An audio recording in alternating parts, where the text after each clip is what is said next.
Suman TV ಕನ್ನಡದಲ್ಲಿ ಜಾಹೀರಾತು ನೀಡಲು ಸಂಪರ್ಕಿಸಿ 9636376663. ಈಗ ಎಚ್ ಸಿ ಮಹದೇವಪ್ಪನವರು ಕಿಂಗ್ ಪಿನ್ ಅಂತ ನೀವು ಹೇಳ್ತಾ ಇದ್ರಿ. ಹೌದು. ಹಾಗಾದ್ರೆ ಅವ್ರ ಉದ್ದೇಶ ಏನು? ಹಾಗಾದ್ರೆ ಉದ್ದೇಶ ಏನಂದ್ರೆ ತನ್ನ ಸಮುದಾಯಕ್ಕೆ ಎಲ್ಲಿ ಕಡಿಮೆ ಆಗ್ಬಿಡುತ್ತೆ ಅನ್ನೋ ಉದ್ದೇಶ. ಈಗ ಫಾರ್ ಎಕ್ಸಾಂಪಲ್ ಗುಲ್ಬರ್ಗಾದಲ್ಲಿ ಆಗಿರ್ಬೋದು ಬಹುಸಂಖ್ಯಾತ ಮಾದಿಗ ಸಮುದಾಯ ಇದೆ, ಕೊರಟಗೆರೆ ಕ್ಷೇತ್ರದಲ್ಲಿ ಬಹುಸಂಖ್ಯಾತರ ಮಾದಿಗ ಸಮುದಾಯ ಇದೆ. ಸೊ ಅವ್ರಿಗೆ ಪ್ರಾತಿನಿಧ್ಯಗಳು ಸಿಕ್ಬಿಡುತ್ತೆ, ಅಲ್ಲಿ ಕೊಡ್ಲೇಬೇಕಾಗುತ್ತೆ. ಈಗ ಎಲ್ಲಿ ಜನಸಂಖ್ಯೆ ಅನುಸಾರವಾಗಿ ಹೆಚ್ಚಿನ ಜನಸಂಖ್ಯೆ ಯಾರುತ್ತೆ ಅವ್ರಿಗೆ ನಾವು ಕೊಡ್ಲೇಬೇಕಾಗತ್ತಲ್ಲ. ಕಾನ್ಸ್ಟಿಟ್ಯೂಷನ್ ಇರೋದೇನಕ್ಕೆ? ಸರ್ವ ಜನಾಂಗದ ಶಾಂತಿಯ ತೋಟವನ್ನಾಗಿ ಮಾಡ್ಬೇಕಂದ್ರೆ ನಾವು ಕಾನ್ಸ್ಟಿಟ್ಯೂಷನ್ ಬಳಸಲೇಬೇಕಾಗತ್ತೆ ಇಲ್ಲಿ, ಅಲ್ವಾ? ಮತ್ತೆ ಈಗ ಬಲಗೈ ಸಮುದಾಯದ ಆರೋಪಗಳ ಬಗ್ಗೆ ನಾನು ಮಾತನಾಡ್ತೀನಿ. ಆ ಆರೋಪದ ಬಗ್ಗೆ ನಿಮ್ಮ ಅಭಿಪ್ರಾಯ. 2011 ಜನಗಣತಿ ಪ್ರಕಾರ ಮಾದಿಗ ಸಮುದಾಯ 7.4 ಲಕ್ಷ ಇತ್ತು, ಓಕೆನಾ? ಆದ್ರೆ ನಾಗಮೋಹನ್ ದಾಸ್ ವರದಿ ಪ್ರಕಾರ 24 ಲಕ್ಷ ಅಂತ ತೋರಿಸ್ತಾ ಇದ್ದಾರೆ. ಇದು ಹೇಗ್ ಬಂತು? ಖಂಡಿತವಾಗ್ಲೂ ಮುಂಚೆ ಅವಾಗ ಜನರಿಗೆ ಅವೇರ್ನೆಸ್ ಇರಲಿಲ್ಲ. ಈಗ ಸ್ವಲ್ಪ ಡೆವಲಪ್ಮೆಂಟ್ ಆಗಿದೆ, ವಿದ್ಯಾವಂತರಿದ್ದಾರೆ, ಬುದ್ಧಿವಂತರಿದ್ದಾರೆ. ತನ್ನ ಸಮುದಾಯವನ್ನ ಯಾವ ರೀತಿ ನಾವು ಕಟ್ಟಬೇಕು ಅನ್ನೋ ಕನ್ಸರ್ನ್ ಇಟ್ಕೊಂಡು ಮಾಡಿದ್ದಾರೆ. 40 ವರ್ಷದ ಹೋರಾಟಗಳು ಹಳ್ಳಿ ತನಕ ಹೋಗಿದೆ. ಎಲ್ಲರೂ ವಾಲಂಟ್ರಿಯಾಗಿ ಬರ್ತಾ ಇದ್ದಾರೆ. ಅದು ಇವಾಗ ನಾವು ಹೇಳೋದು ಅವಶ್ಯಕತೆನೇ ಇಲ್ಲ. ಈಗ ನಾವು ಎಲ್ಲ ಕಡೆ ಅವೇರ್ನೆಸ್ಸು ಮಾಡಿದ್ವಿ. ಅವರವರ ಜನಾಂಗಕ್ಕೆ ಪ್ರಾತಿನಿಧ್ಯಗಳು ಸಿಗ್ಬೇಕಂದ್ರೆ ಪ್ರತಿಯೊಬ್ಬರು ನೀವು ಜನಗಣತಿ ಮಾಡಬೇಕು ಅನ್ನೋದನ್ನ ನಾವು ಪ್ರಚಾರನೂ ಮಾಡಿದ್ವಿ.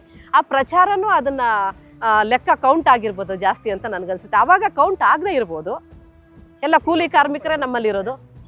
ಆದಿ ಕರ್ನಾಟಕ ಸಮುದಾಯ ಈ ಹಿಂದೆ ಬಂದಂತ ವರದಿಯಲ್ಲಿ 26 ಲಕ್ಷ ಇತ್ತು ಆದಿ ಕರ್ನಾಟಕ. ಬಟ್ ನಾಗಮೋಹನ್ ದಾಸ್ ವರದಿಯಲ್ಲಿ 1.7 ಲಕ್ಷ ಅಂತ ತೋರಿಸಿದ್ದಾರೆ. ಅಂದ್ರೆ ಈ ಆದಿ ಕರ್ನಾಟಕದಲ್ಲಿ ಇದ್ದಂತಹ ಜನರನ್ನ ಮಾದಿಗ ಸಮುದಾಯಕ್ಕೆ ತೋರಿಸ್ಬಿಟ್ಟಿದ್ದಾರೆ. ಇದೇ ಕಾರಣಕ್ಕಾಗಿ ಮಾದಿಗ ಸಮುದಾಯದ ಜನಸಂಖ್ಯೆ ಹೆಚ್ಚಾಗ್ಬಿಟ್ಟಿದೆ. ಸೊ ಈಗ ನಾಗಮೋಹನ್ ದಾಸ್ ವರದಿ ಏನಿದೆ ಇದೆಲ್ಲವೂ ಕೂಡ ಪಕ್ಷಪಾತದಿಂದ ನಡೆದಿರುವಂಥದ್ದು. ಇದು ನಾಗಮೋಹನ್ ದಾಸ್ ಒಂದು ರೀತಿಯಾಗಿ ಷಡ್ಯಂತ್ರವನ್ನ ಮಾಡಿದ್ದಾರೆ. ಇದ್ರ ಜೊತೆಗೆ ಯಾರು ಮಾದಿಗ ಸಮುದಾಯದಲ್ಲಿ ಹುಟ್ಟಿದ್ದಾರೆ ಅವರು ಮತಾಂತರಗೊಂಡಿದ್ರೂ ಕೂಡ ಅವರನ್ನ ಮಾದಿಗ ಸಮುದಾಯವೇ ಅಂತ ತೋರಿಸಿದ್ದಾರೆ. ಸೊ ಇದೇ ಕಾರಣಕ್ಕಾಗಿ ಮಾದಿಗ ಸಮುದಾಯದ ಜನಸಂಖ್ಯೆಯನ್ನ ಹೆಚ್ಚಾಗಿ ತೋರಿಸಿದ್ದಾರೆ. ಸೊ ಈ ನಾಗಮೋಹನ್ ದಾಸ್ ವರದಿ ಏನಿದೆಯಲ್ವಾ, ಇದು ಒಂದು ರೀತಿಯಾಗಿ ಪಕ್ಷಪಾತಿ, ಸುಳ್ಳು ಅಂತ. ಇಲ್ಲ, ಖಂಡಿತವಾಗ್ಲೂ ಇಡೀ ರಾಜ್ಯದಲ್ಲಿ ನಾವು ಸಂಚಾರ ಮಾಡಿ ನೋಡ್ಬೇಕಂತಂದ್ರೆ ಈಗ ಒಂದು ಮೈಸೂರು ಭಾಗದಲ್ಲಿ ಹೆಚ್ಚಿನ ಜನಸಂಖ್ಯೆ ಇದೆ ಬಲಗೈ ಸಮುದಾಯ. ಈ ಕಡೆ ಭಾಗದಲ್ಲಿ ನಮ್ಮ ಕೋಲಾರ ಡಿಸ್ಟಿಕ್ಕು ಮತ್ತು ದೇವನಹಳ್ಳಿ ಡಿಸ್ಟಿಕ್ ಆಗಿರ್ಬೋದು, ತುಮಕೂರು ಡಿಸ್ಟಿಕ್ ಆಗಿರ್ಬೋದು ಮಾದಿಗ ಸಮುದಾಯ ಹೆಚ್ಚಿನ ಜನಸಂಖ್ಯೆ ಇದೆ. ಆಮೇಲೆ ನೆಕ್ಸ್ಟು ಇವಾಗ ನಾವೇನು ಹೋರಾಟದ ಹಾದಿ ಹಿಡ್ಕೊಂಡು ಬಂದಿದ್ವಲ್ಲ, ಅಲ್ಲಲ್ಲಿ ಪ್ರತಿ ಜಿಲ್ಲೆಗೂ ಪಂಚಾಯತಿಗಳಿಗೂ ಹೋಗಿ ಪ್ರಚಾರ ಮಾಡಿದ್ದಾರೆ. ಯಾಕೆಂದರೆ ನಾವೊಬ್ಬರು ಇಡೀ ಒಂದು ಸಮುದಾಯಕ್ಕೋಸ್ಕರ ಯಾವತ್ತೂ ಹೋರಾಟ ಮಾಡಿಲ್ಲ. ಎಂಟೈರ 101 ಜಾತಿಗಳಿಗೂ ನ್ಯಾಯ ಸಿಗಲಿ ಮತ್ತು ಅಲೆಮಾರಿ ಜನಾಂಗಗಳಿಗೂ ಭಿಕ್ಷೆ ಬೇಡ್ಕೊಂಡು ಇನ್ನೂ ಬದುಕ್ತಾ ಇದ್ದಾರೆ, ಅಂಥವ್ರಿಗೂ ನ್ಯಾಯ ಸಿಗಲಿ ಅನ್ನೋ ಉದ್ದೇಶಪೂರ್ವಕವಾಗಿ ಕಿತ್ತು ತಿನ್ನೋ ಸ್ವಭಾವ ಯಾವತ್ತೂ ಮಾದಿಗ ಜಾತಿಗಳಿಗೆ ಇಲ್ಲ. ಹಂಚಿ ತಿನ್ನುವ ಸ್ವಭಾವ, ಅಂಥ ದೊಡ್ಡ ಗುಣ ಇರ್ತಕ್ಕಂಥ ಸ್ವಭಾವ ಇರ್ತಕ್ಕಂಥ ಮಾದಿಗ ಸಮುದಾಯಕ್ಕೆ ಆ್ಯಕ್ಚುಲಿ ಹೇಳಬೇಕಂದ್ರೆ ನಿಜವಾಗ್ಲೂ 6.5 ಅಲ್ಲ 7% ಬರಬೇಕಾಗಿದ್ದು. ಆವಾಗ್ಲೂ ಒಂದು ಮಾತುಕತೆಯ ನಂತರ ಆರ್ ಹಂಚಿಕೊಳ್ಳೋಣ ಅಂತ ಅಂದ್ಬಿಟ್ಟು ಮಾತುಕತೆ ಮಾಡಿ ಆರ್ ಹಂಚಿದ್ದು. ಈಗ ಏಕಾಏಕಿ ನೀವು ಆರ್ ಹಂಚಿಕೊಂಡಾಗ ಸಮಾಧಾನವಾಗಿದ್ದವರು ಪ್ರವರ್ಗ ಎ ಅಂತ ಬಂದ ತಕ್ಷಣ ಒಂದು ಈಗ ಏನು ರಿಕ್ರೂಟ್ಮೆಂಟ್ ಸ್ಟಾರ್ಟ್ ಆಯಿತು, ಆವಾಗ ಅವ್ರಿಗೆ ಜಲಸ್ ಯಾಕೆ ಬಂತು ಅಂತ ಅಲ್ವಾ? ಒಂದು ಇವಾಗ ಕೆಳಮಟ್ಟದಲ್ಲಿರೋನ್ನ ಸ್ವಲ್ಪ ಮೇಲೆತ್ತಂಥ ಕೆಲಸ ನಾವು ಸರ್ಕಾರದ ವತಿಯಿಂದ ಆಗಿರ್ಬೋದು, ಸಮುದಾಯದವರಾಗಿರ್ಬೋದು ಕೈ ಕೊಟ್ಟು ಎತ್ಕೊಂಡು ಹೋಗಬೇಕು. ನಾವು ಒಂದು ಹ್ಯಾಂಡಿಕ್ಯಾಪ್ಟ್ ಇರ್ತಾರೆ ಅಂದರೆ ನಾವು ಒಂದು ಸಪೋರ್ಟ್ ಮಾಡಿ ರೋಡ್ ದಾಟಿಸ್ತೀವಲ್ಲ, ಸೊ ಅದೇ ಥರನೂ ಇಲ್ಲಿ ಮಾಡ್ಬೋದಾಗಿತ್ತು. ನಮಗೇನು ಹೆಚ್ಚಿಗೆ ಅವ್ರ ಹತ್ರ ಕಿತ್ಕೋಬೇಕು ಅನ್ನೋ ಉದ್ದೇಶ ಏನಿಲ್ಲ. ಜನಸಂಖ್ಯಾನುಸಾರವಾಗಿ ನಮ್ದೇನಿದೆಯೋ ನಮಗೆ ಕೊಟ್ಬಿಡಿ. ಸರಿ, ಇವಾಗ ನೀವು ಮಾಡಲ್ವಾ, ನಮಗೆ ಕೊಟ್ಬಿಡ್ಲಿ, ಮಿಕ್ಕಿದವರು ಕೊಡಲಿ, ಬಿಡಲಿ, ಹಂಚ್ಕೊಂಡನ್ನ ಮಾಡಲಿ, ಏನಾದರೂ ಮಾಡ್ಕೊಳ್ಳಿ. 40 ವರ್ಷದ ಹೋರಾಟಕ್ಕೆ ಇದು ಪ್ರತಿಫಲ ಸಿಗ್ಲೇಬೇಕು. ಓಕೆ. ಮತ್ತೆ ಬಲಗೈ ಸಮುದಾಯದ ನಾಯಕರ ಒಂದಿಷ್ಟು ಆರೋಪಗಳು ಏನು ಅಂತ ಹೇಳಿದ್ರೆ, ನಾವು ಅಂಬೇಡ್ಕರ್ ತತ್ವವನ್ನು ಫಾಲೋ ಮಾಡಿದ್ವಿ. ಅಂಬೇಡ್ಕರ್ ಅವರು ಹೇಳ್ತಾ ಇದ್ದಿದ್ದೇನು ಅಂತ ಹೇಳಿದ್ರೆ, ₹1 ಸಂಪಾದನೆ ಮಾಡಿದ್ರೆ 50 ಪೈಸೆಯಲ್ಲಿ ರೊಟ್ಟಿ ತಗೊಂಡು ಇನ್ನೊಂದು 50 ಪೈಸೆಯಲ್ಲಿ ಪುಸ್ತಕವನ್ನು ತಗೊಳ್ಳಿ ಅಂತ ಹೇಳಿದ್ರು. ಸೊ ನಾವು ರೈಟ್ ಸಮುದಾಯ ಅಂದರೆ ಬಲಗೈ ಸಮುದಾಯದವರು ಏನು ಮಾಡಿದ್ವಿ ಅಂದರೆ, ನಮಗೆ ಸಿಕ್ಕಿರುವಂಥ ಮೀಸಲಾತಿಯನ್ನು ಬಳಸ್ಕೊಂಡು ನಾವು ಶಿಕ್ಷಕರಾಗಿದ್ದೀವಿ, ಒಂದಿಷ್ಟು ಪೋಸ್ಟಿಂಗ್ಗಳಲ್ಲೂ ಕೂಡ ಇದ್ದೀವಿ, ನಾವು ನಮ್ಮ ಅರ್ಹತೆಗೆ ತಕ್ಕಂತೆ ನಾವು ಹುದ್ದೆಗಳನ್ನು ತೆಗೆದುಕೊಳ್ತಾ ಇದ್ದೀವಿ. ಅದೇ ಮಾದಿಗ ಸಮುದಾಯ ಈ ಕೆಲಸವನ್ನು ಮಾಡಲಿಲ್ಲ, ಇದು ನಮ್ಮ ತಪ್ಪ. ಈಗ ಮೈಸೂರು ಭಾಗದಲ್ಲಿ ಮಹಾರಾಜರ ಕಾಲದಲ್ಲಿ ಕೃಷ್ಣದೇವರ ಆಳ್ವಿಕೆ ಇತ್ತು. ಕೃಷ್ಣದೇವರ ಆಳ್ವಿಕೆ ಇದ್ದಾಗ ಅಲ್ಲಿ ದಲಿತ ಜನಾಂಗೆ ಹೆಚ್ಚಿನ ಪ್ರಾತಿನಿಧ್ಯ ಕೊಟ್ಟಿದ್ದು ಮತ್ತು ಅಲ್ಲಿನ ಸಮಾಜನ ಮೇಲಕ್ಕೆ ಎತ್ತುವಂಥ ಎಜುಕೇಷನ್ ಆಗಿರ್ಬೋದು, ಎಲ್ಲ ರೀತಿಯಲ್ಲಿ ಸೌಲಭ್ಯಗಳು ಸಿಕ್ತು. ಸೊ ಅದರಿಂದ ಆ ಸಮುದಾಯ ಸ್ವಲ್ಪ ಮೇಲೆ ಬಂತು.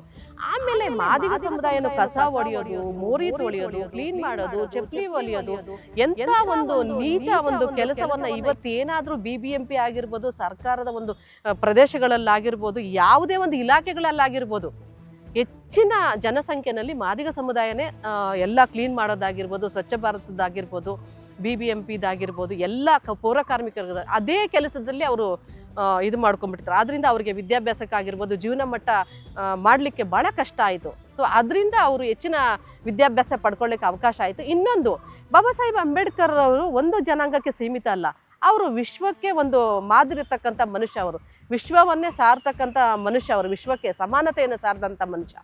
ಅಂಥವ್ರಿಗೆ ನೀವು ಒಂದು ಜಾತಿಗೆ ಯಾಕೆ ಸೀಮಿತ ಮಾಡ್ಕೊಳ್ತೀರಾ?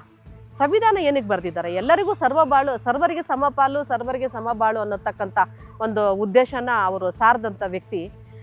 ಆ ಒಂದು ಸಮುದಾಯಕ್ಕೆ ನೀವು ಯಾಕೆ ಸೀಮಿತ ಮಾಡ್ಕೊಳ್ತೀರಾ? ಬಾಬಾ ಸಾಹೇಬರು ನಿಮಗಷ್ಟೇ ಸೀಮಿತ ಆಗಿದ್ದಾರಾ ಅಥವಾ ವಿಶ್ವಕ್ಕೆ ಸೀಮಿತ ಆಗಿದ್ದಾರೆ ಅನ್ನೋದು ನನ್ನ ಪ್ರಶ್ನೆ.